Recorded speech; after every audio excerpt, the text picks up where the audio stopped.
Faz algumas semanas que nós começamos essa série na Juventude Alive. Hoje é a terceira mensagem. Nós temos como base desta série Romanos capítulo 1, versículo 16, que diz: não me envergonho do Evangelho, porque é o poder de Deus para a salvação de todo aquele que crê. Vou ler de novo para você acompanhar comigo. Não me envergonho do Evangelho, porque é o poder de Deus para a salvação de todo aquele que crê. Temos falado sobre Evangelho puro e simples nessas últimas semanas. Cremos que é um momento onde precisamos rever algumas coisas, é um momento onde precisamos repensar algumas coisas, precisamos voltar a questões básicas que quem sabe deixamos passar, questões básicas que quem sabe deixamos para trás e deixamos de observar e pensar. Falamos na primeira mensagem dessa série, ainda quando estávamos nos reunindo pessoalmente, em ajuntamentos. Falamos que o Evangelho ele é puro, ele é simples. Falamos que o Evangelho ele não é complexo, ele não é Jesus mais alguma coisa. O Evangelho ele é Jesus, ele é o reino. O Evangelho são as boas notícias do reino. É o reino sendo expandido por mim, por você, através de nós. São as boas notícias do reino de Jesus. Falamos que o Evangelho não é barato, porque Lucas 14:33 diz que quem não renunciar tudo não pode ser discípulo. Falamos que o Evangelho ele não é barato. O Evangelho é tudo ou nada. Se a chegar e crer no Evangelho não vai te custar nada, é de graça, é pela graça. Mas vivê-lo de forma plena vai te custar tudo. Falamos que o Evangelho é muito grande e ele não pode ser contido em 4 paredes. E hoje estamos vivendo isso. Não estamos nos ajuntando num ambiente coletivo, num ambiente com uma aglomeração de pessoas, mas cada um na sua casa está representando a igreja, porque eu sou a igreja, você é a igreja. Falamos naquela primeira mensagem que o que atrapalha esse verdadeiro evangelho de ser manifestado é a religiosidade. Combatemos a religiosidade, combatemos a religião, não no seu sentido mais natural, que é religar o homem a Deus, mas a religião que se tornou o ídolo do homem, que substituiu a essência. Essa foi a primeira mensagem. Na segunda, na semana passada, falamos sobre a falsa teologia. Se teologia é definir quem Deus é, então de fato todos fazem teologia, porque todos tentam definir quem Deus é, mas quando o assunto é falar sobre Deus, esse assunto não pode vir acompanhado de eu acho, na minha opinião. Quando o assunto é Deus, a gente só pode trabalhar com a revelação que Ele mesmo disse acerca dele, e essa revelação está na palavra, porque Deus decidiu escrever sobre Ele para nós na sua palavra. Isso é a verdadeira teologia. Falamos sobre ser apaixonados por esse livro, pela palavra de Deus, e falando nisso, galera de Adamantina, Juventude Alive de Adamantina, liderado pelo pastor Léo e toda a galera aí, se você estiver no chat, comenta aí, nos inspiraram, eles estão fazendo um plano de leitura de 21 dias do Novo Testamento, e nós como Juventude Alive, não só de Araçatuba, mas de todas as outras extensões, vamos aderir a esse plano. Então a partir de amanhã, começamos 21 dias de leitura do Novo Testamento, 21 dias mergulhando na palavra de Deus, A galera aí está de quarentena, aproveita esse momento para mergulhar nessa palavra, mergulhar nesse livro, receber mais de Deus, Isso é muito importante. Então amanhã nós já vamos estar lançando a arte para você seguir certinho. Nós vamos colocar o tanto de capítulos que você tem que ler por dia, quais são os capítulos, montar um plano bem bacana para você, e 21 dias vamos mergulhar na leitura do Novo Testamento. Bênção demais, hein? Para a galera que sempre, nunca consegui ler a Bíblia inteira no ano. Está aí uma ótima oportunidade, porque talvez você já está atrasado, só que em 21 dias você vai matar o Novo Testamento. Aí só vai sobrar o velho para o restante do ano. Fica a dica, incrível. Vamos nos aprofundar na intimidade dessa palavra. Bom, Falamos sobre então quem Deus é, o que esta revelação, o que esse livro fala sobre Deus. Foi isso que nós falamos semana passada. E hoje, nessa terceira mensagem, você que não assistiu nem a primeira mensagem, nem a segunda, continua conosco. Eu já fiz uma recapitulação rápida para você se inteirar, mas você pode ir no canal do YouTube da Juventude Alive, também no podcast Be Alive, em todas as plataformas digitais. Você pode ouvir e assistir a primeira mensagem, a segunda mensagem, depois, talvez hoje ainda ou amanhã você pode assistir, você pode se inteirar dessa série e ter a série por completo aí no teu coração. Bom, mas vamos para a palavra então dessa noite, a terceira palavra dessa série de mensagens. Bom, se a primeira foi sobre o evangelho puro e simples, e a segunda foi sobre a falsa teologia, que é entender quem Deus é de forma equivocada, agora que você entendeu quem Deus é, eu preciso falar que o evangelho fala sobre um grande BO, ou um grande problema, um grande dilema. Você já teve um grande BO para resolver? Todo mundo. Sabe aquele dia que você acorda e fala assim, hoje eu tenho um grande BO para resolver. Então, a humanidade tem um grande BO para resolver. E o evangelho fala sobre esse problema, sobre esse dilema. Apesar de muitos ignorarem a existência desse problema, ou minimizarem ele, ele existe. Esse problema e esse BO da humanidade, ele se chama pecado.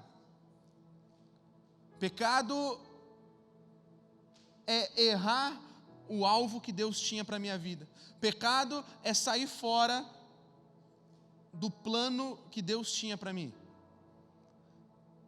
Esse pecado, esse BO, esse problema, ele entrou na humanidade através de um evento, que nós vamos chamar aqui hoje de a queda. Esse evento, essa queda, ela se passa em Gênesis, capítulo 3, e você conhece essa história. Ela é tão conhecida, Gênesis capítulo 3, a partir do versículo 1, nós vamos ler. Acompanhe comigo aí da sua casa, Gênesis capítulo 3, versículo 1. A serpente era o mais astuto de todos os animais selvagens que o Senhor Deus havia criado. Certa vez ela perguntou à mulher, Deus realmente disse que vocês não devem comer do fruto de nenhuma das árvores do jardim? Podemos comer do fruto das árvores do jardim, respondeu a mulher. É só do fruto da árvore que está no meio do jardim que não podemos comer, ela disse. Deus disse, não comam e nem sequer toquem no fruto daquela árvore. Se o fizerem, morrerão. É claro que vocês não morrerão, a serpente respondeu à mulher. Deus sabe que no momento que vocês comerem do fruto, seus olhos se abrirão, e como Deus conhecerão o bem e o mal. A mulher viu que a árvore era linda, e que o seu fruto parecia delicioso, e desejou a sabedoria que ele lhe daria. Assim, tomou do fruto e comeu. Depois deu ao marido que estava com ela, e ele também comeu. Bom, você conhece a história. Você conhece essa história faz muito tempo. Esse evento que eu acabei de ler se chama a queda do homem. Estava tudo bem. Deus e o homem conectados. Deus criou o homem. Deus criou a mulher, Deus criou toda a criação, e eles viviam bem num jardim onde tudo andava legal. Deus caminhava com eles toda a viração do dia, e de repente acontece esse evento, a queda, o pecado, o grande BO da humanidade, o grande problema da humanidade. Muitos sem compreender o que a palavra de Deus e o Evangelho fala sobre este BO, sobre o pecado. Muitos perguntam, por que Deus permitiu a queda do homem? Por que Deus criou o homem então passível à queda? Deus não podia ter criado o homem imune à queda? Resolveria todos os problemas da humanidade? A resposta é muito simples para isso, e eu creio que você já sabe. Deus criou o homem numa posição elevada. Deus criou o homem numa alta posição. Deus criou o homem numa posição e num lugar onde ele teria a oportunidade de escolher, de tomar as suas próprias decisões. E toda decisão que o homem toma desde então, leva ele para algum lugar. Toda decisão que o homem toma desde então, faz alguma coisa dentro da vida dele. deixa eu te dizer, muitos ignoram, mas não há como ser ignorado, isso é um fato. O Evangelho fala sobre escolhas. O Evangelho fala sobre decisões. E cada decisão que você toma na tua vida, você já pensou o tanto de decisões que você tem para tomar num dia? Hoje, sábado à noite agora, quantas decisões você já não tomou no teu dia desde a hora que você acordou? E cada decisão que você toma te leva para algum lugar. E como toda decisão tem consequências, boas ou ruins, a decisão do homem de cair, a decisão do homem de escolher o pecado, causou um grande BO, um grande problema. Adão e Eva estavam no paraíso, e por escolherem, por decidirem pelo pecado, algumas coisas aconteceram. Versículo 7. Naquele momento seus olhos se abriram e eles perceberam que estavam nus. Por isso costuraram folhas de figueira, umas outras para se cobrirem. Algumas coisas que aconteceram por conta dessa decisão. A perda da inocência.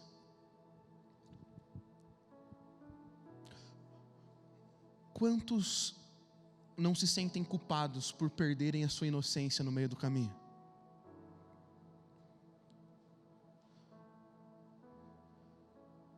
É por isso que a palavra de Deus fala que não tem como viver o Evangelho se não nos tornarmos como crianças, porque crianças são inocentes. Chega um momento onde a decisão por este problema, a decisão pelo pecado faz as pessoas perderem a inocência, perderem a santidade. Fomos criados para a santidade, fomos criados por um Deus santo para a santidade, para a separação, para ser um povo exclusivo dele, mas cada decisão que tomamos em direção oposta à vontade dele para nós, nos afasta mais dele. Versículo 8 e 9. Quando soprava a brisa ao entardecer, o homem e a mulher ouviram o Senhor Deus caminhando pelo jardim e se esconderam dele. Então o Senhor Deus chamou Adão: onde você está? Além da perda da inocência, a decisão equivocada e errada do homem levou ele para uma fuga da presença de Deus. Quantos têm fugido da presença de Deus? Quantas pessoas têm fugido de um confronto, têm fugido da hora da mudança? Pastor Haldeman falou quarta-feira aqui algo muito importante. Obediência é um princípio do reino, e a obediência tardia é desobediência. Quantas vezes o Senhor está te chamando para obediência e você está fugindo e fazendo como Adão? Adão achava que que ele conseguia se esconder da presença de Deus, mas nós sabemos que nada foge do olhar de Deus. Agora, Deus sabe de todas as coisas, por que Deus pergunta: Adão, onde você está? Já parou para pensar sobre isso? Por que Deus pergunta: Adão, onde você está, se Deus conhece todas as coisas? Sabe por quê? Deus queria ouvir de Adão: Adão, onde que teu coração está? Hoje Deus pode estar te perguntando: onde teu coração está? Será que o teu coração tomou escolhas, tomou decisões erradas no meio do caminho, e essas decisões têm gerado consequências catastróficas como essas que eu estou lendo? A decisão errada de Adão e Eva gerou acusação. Versículo 11 a 13.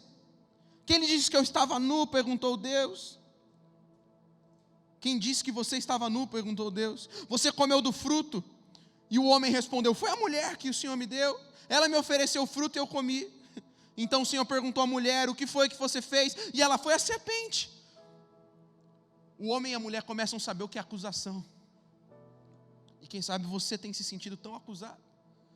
Você já tentou acusar tantas pessoas e você mesmo tem se sentido acusado. Tudo isso aqui é consequência de escolhas ruins. Separação de Deus e uma infinidade de sofrimentos, do verso 16 ao 19. A mulher, ele disse: farei mais intensas dores de sua gravidez, e com dor você dará luz ao seu filho. Seu desejo será para o seu marido, e ele a dominará. E ao homem disse: uma vez que você deu ouvidos à sua mulher e comeu da árvore, maldita é a terra por sua causa. Por toda a vida terá muito trabalho para tirar da terra o seu sustento. Ela produzirá espinhos e ervas daninhas, mas você comerá dos seus frutos e grãos. Com o suor do seu rosto você obterá o alimento, até que volte da terra do qual foi formado, pois você foi feito pó e ao pó voltará. Olha o tanto de consequências daquela decisão. Naquela decisão, uma das consequências foi morte física e espiritual. O homem passava a ter seus dias contados na terra.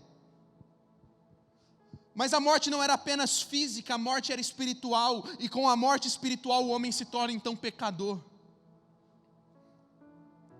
E lembre-se que um Deus santo não se mistura com pecado. Então cada decisão errada que o homem toma, cada decisão longe do propósito que o homem toma, ele vai se distanciando de Deus.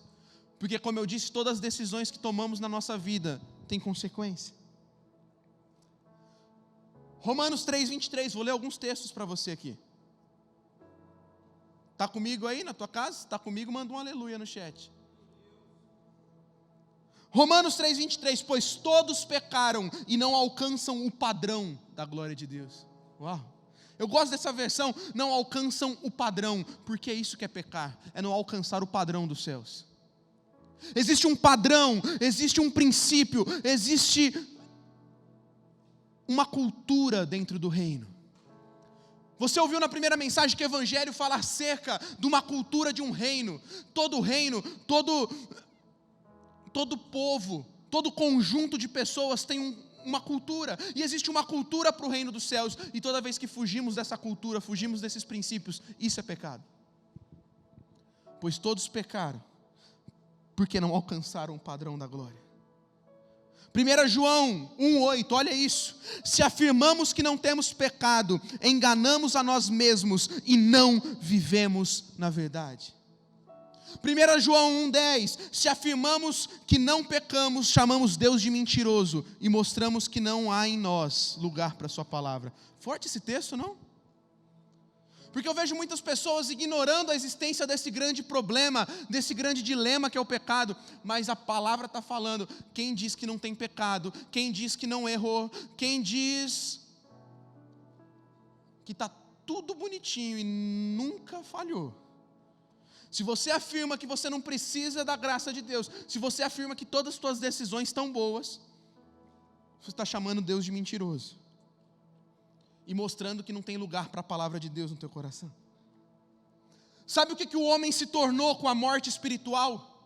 Além de pecador, ele se tornou injusto. Romanos 3,10, como afirmam as Escrituras, ninguém é justo, nenhum sequer. Sabe o que essa palavra ninguém quer dizer? Ninguém. A gente está brincando, né? Que o culto não é presencial, é online, mas as piadinhas dos pastores continuam as mesmas. Ninguém é justo. Sabe o que o homem se tornou por conta da morte? Da morte espiritual por conta do pecado. O homem se tornou corrompido no seu caráter. Efésios 2,3, todos nós vivíamos desse modo, segundo os desejos ardentes e as inclinações da nossa natureza humana. Éramos por natureza merecedores da ira, como os demais. Ei, sim, meu querido. O nosso caráter é corrompido. Não há nada de bom na nossa natureza carnal, não há nada de bom no homem por si mesmo. Se não fosse Deus na nossa vida. Apesar muitos em nome da lacração gospel quererem pregar ao contrário disso.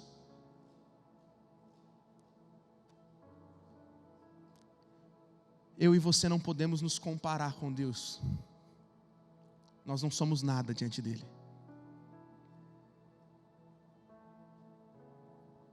Nosso caráter é corrompido. Somos, por natureza carnal, injustos, indignos, pecadores. Giovanni, então, estou perdido. Então, está tudo perdido, o que eu faço? Meu querido, não tem nada perdido. Porque hoje eu não vim te apresentar apenas um grande BO, um grande problema. Eu vim te dizer que para um grande BO e um grande problema, Deus tem uma grande solução. A grande solução de Deus para esse caos é a salvação. Deus já tinha um plano, uma resposta para este grande problema, a salvação por meio de Jesus. Pela salvação que Ele nos deu, pela graça dEle, nós podemos nos tornar justos. Não somos justos por natureza, não somos bons por natureza, como diz aquela velha canção, se olharmos para dentro de nós, nada encontraremos de bom.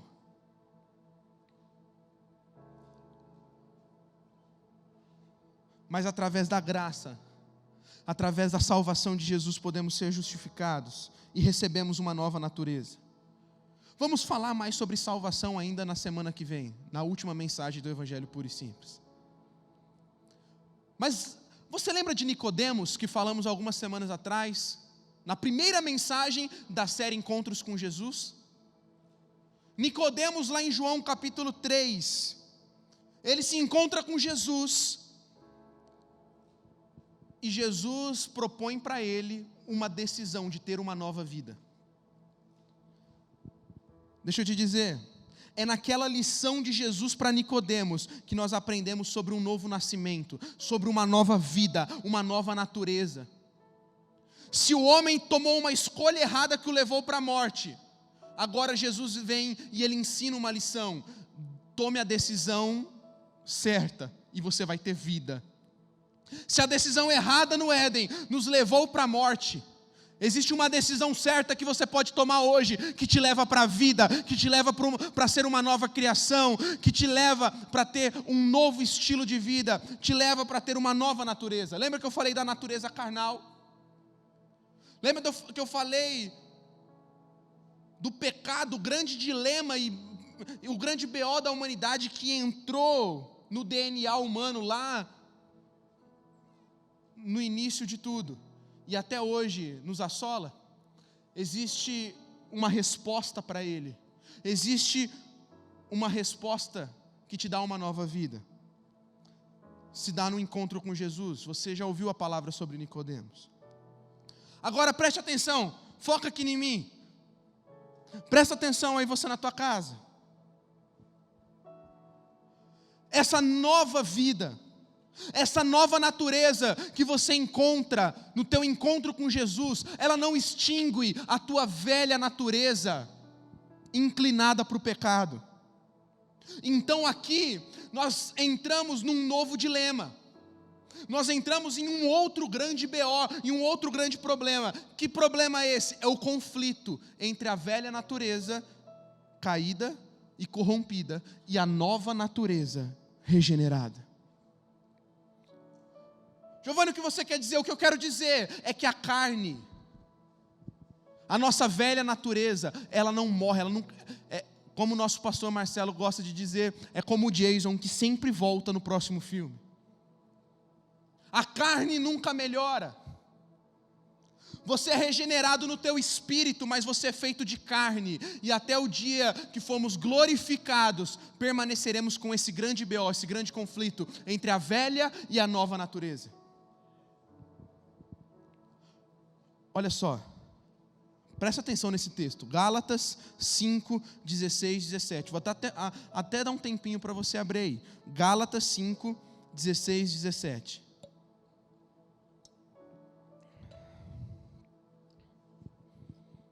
Por isso digo, deixem que o Espírito guie sua vida, assim não satisfarão os anseios da sua natureza humana. E a natureza humana deseja fazer exatamente o oposto do que o Espírito quer. E o Espírito nos impele na direção contrária àquela desejada pela natureza humana. Essas duas forças se confrontam o tempo todo, de modo que vocês não têm liberdade de pôr em prática o que intentam fazer. Eu quero chamar a tua atenção, hora que ele fala o seguinte: essas duas forças, velha natureza e nova natureza, se confrontam o tempo todo.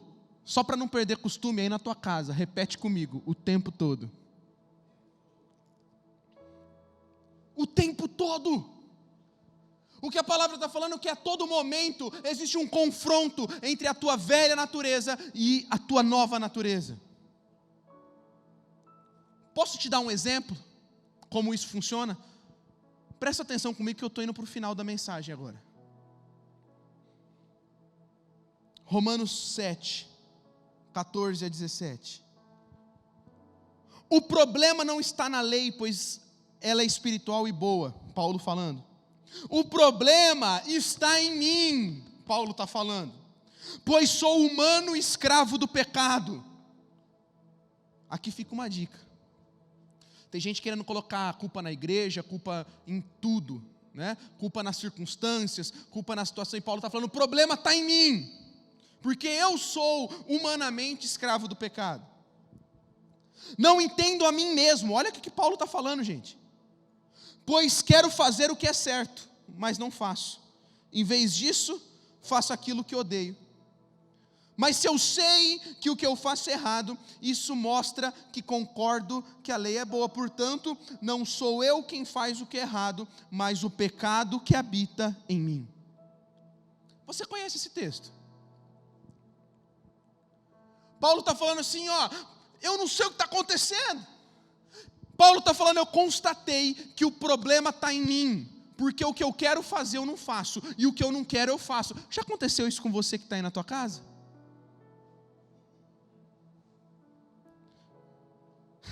Talvez, quem sabe, nessa semana de quarentena, tua cabeça vazia. Tinha dias que você falava assim, eu não sei o que está acontecendo. Eu não quero, mas parece que minha carne está me puxando para entrar naquele site que não deve. Eu não quero, mas parece que a minha carne está me puxando para ter aquela conversa que eu não deveria ter. Eu quero orar, eu quero ler a Bíblia, mas minha carne está me puxando para o sono, para eu não ler a Bíblia, para eu não orar. Você já passou isso? E se a nossa carne já não fosse inclinada o suficiente para o pecado, para errar, ainda tem a interferência do diabo, do inferno. Porque deixa eu te falar, jovem, presta atenção, jovem, estamos de quarentena, mas o diabo e o inferno não tiram a quarentena, muito menos férias.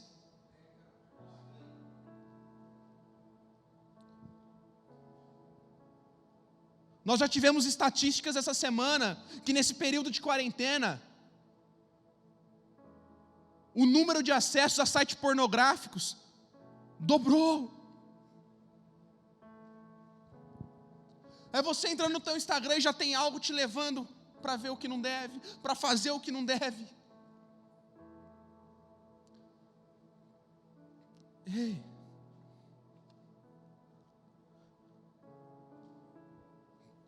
Eu sei que eu estou falando com pessoas que estão se sentindo assim. Eu sei que eu estou falando com pessoas que não tinham pensado nisso, ou já tinham ouvido falar sobre isso, mas por ser algo tão básico do Evangelho, talvez há muito tempo não ouviam e tinham esquecido. E você estava se sentindo exatamente como Paulo. Eu luto, mas parece que o que eu quero eu não faço, e o que eu não quero eu estou fazendo. Deixa eu te dizer, a carne não melhora, essa luta não vai acabar. Giovanni, mas que profeta do caos é você dizendo que essa luta não vai acabar? Meu irmão, a luta não acaba porque a nossa velha natureza não morre.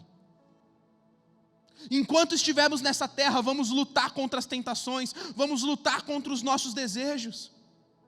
Deus chega para Caim, lá em Gênesis 4, e fala assim, se você fizer o que é certo, Gênesis 4:7, será aceito, mas se não fizer, tome cuidado, o pecado está à porta, à sua espera, deseja controlá-lo, mas é você quem deve dominá-lo. Olha o que Deus fala para Caim, é você, Caim, que tem que dominar o pecado. Essa luta não para, mas aí na tua casa, bate no peito assim e fala, sou eu, é você que tem que dominar.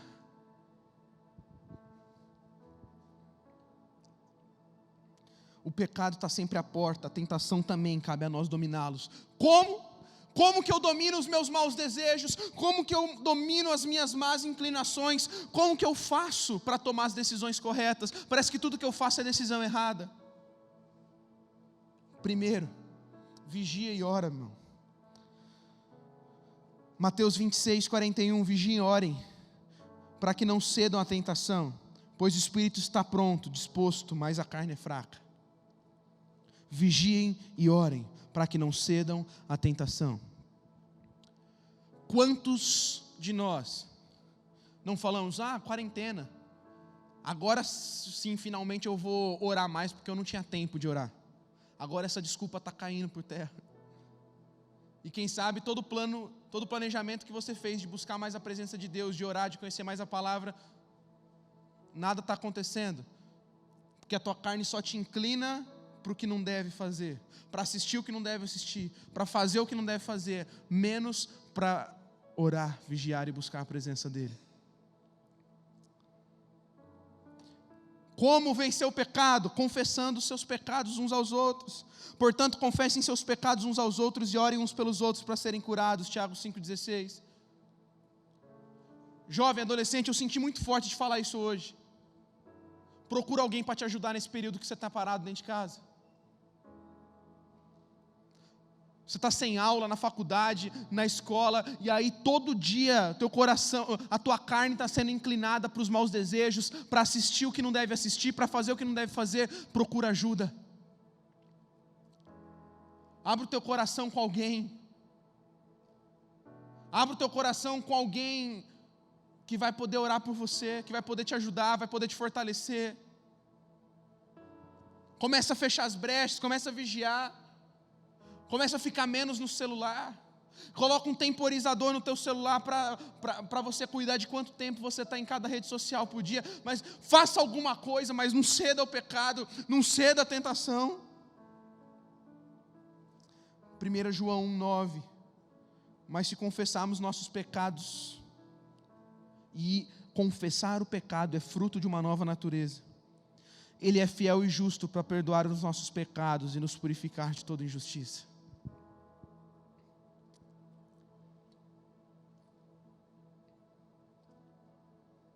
Bom,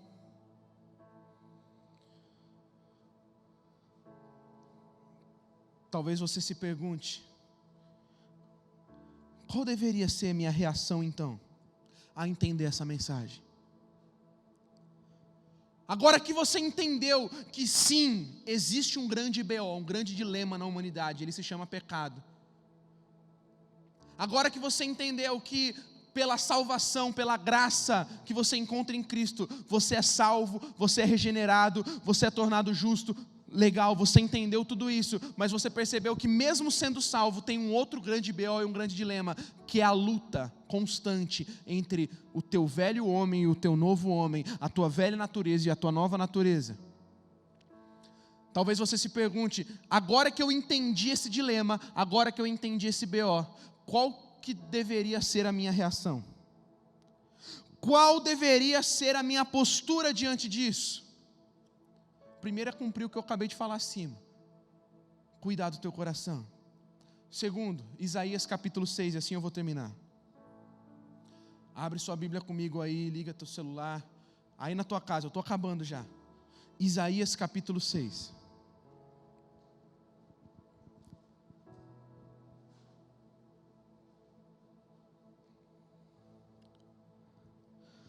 No ano em que o rei Uzias morreu, eu vi o Senhor. Ele estava sentado em um trono alto, e a borda de seu manto enchia o templo. Acima dele havia serafins, cada um com 6 asas, com 2 cobriam o rosto, com 2 cobriam os pés, e com 2 voavam. Diziam em alta voz uns aos outros: Santo, Santo, Santo é o Senhor dos exércitos, toda a terra está cheia da sua glória. Suas vozes sacudiam o templo até os alicerces, e todo edifício estava cheio de fumaça. Então eu disse: estou perdido, é o meu fim, pois sou um homem de lábios impuros, e vivo no meio de pessoas de lábios impuros. Meus olhos, porém, viram o Rei, o Senhor dos exércitos. Então um dos serafins voou em minha direção, trazendo brasa ardente, que ele havia tirado do altar como uma tenaz. Tocou os meus lábios e com a brasa e disse: veja, esta brasa tocou os seus lábios, sua culpa foi removida, seus pecados perdoados. Então ouvi o Senhor perguntar: quem enviarei como mensageiro a este povo?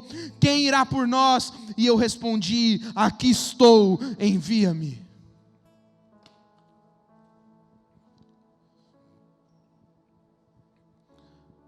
Sabe qual reação que você deveria ter ao entender o seu grande dilema, ao entender o nosso grande dilema, que é a briga, a luta entre a velha e a nova natureza?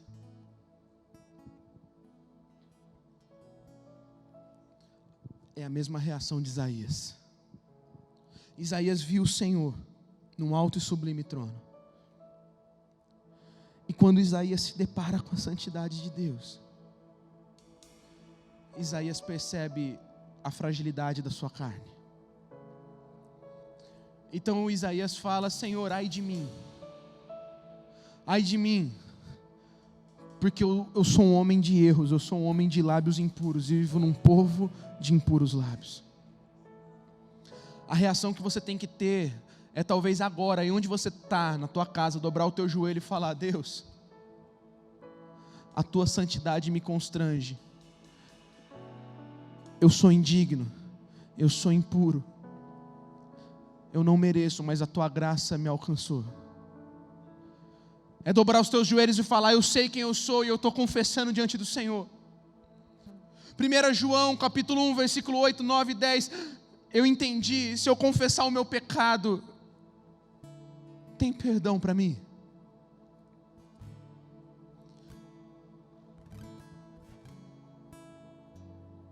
E sabe o que acontece quando Isaías quebranta o coração?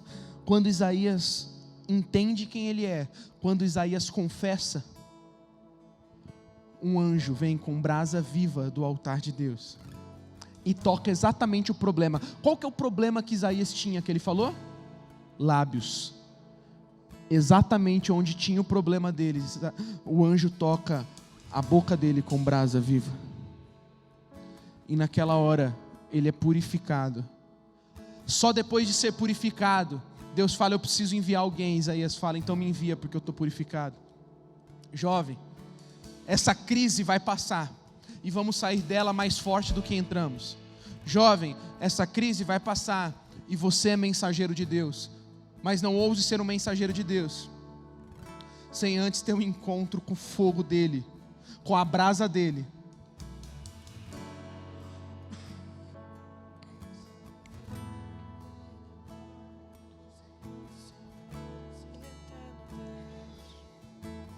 Jovem,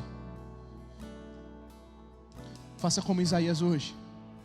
Se humilha diante da mão do Senhor e fala: Senhor, eu preciso. A minha dificuldade é essa.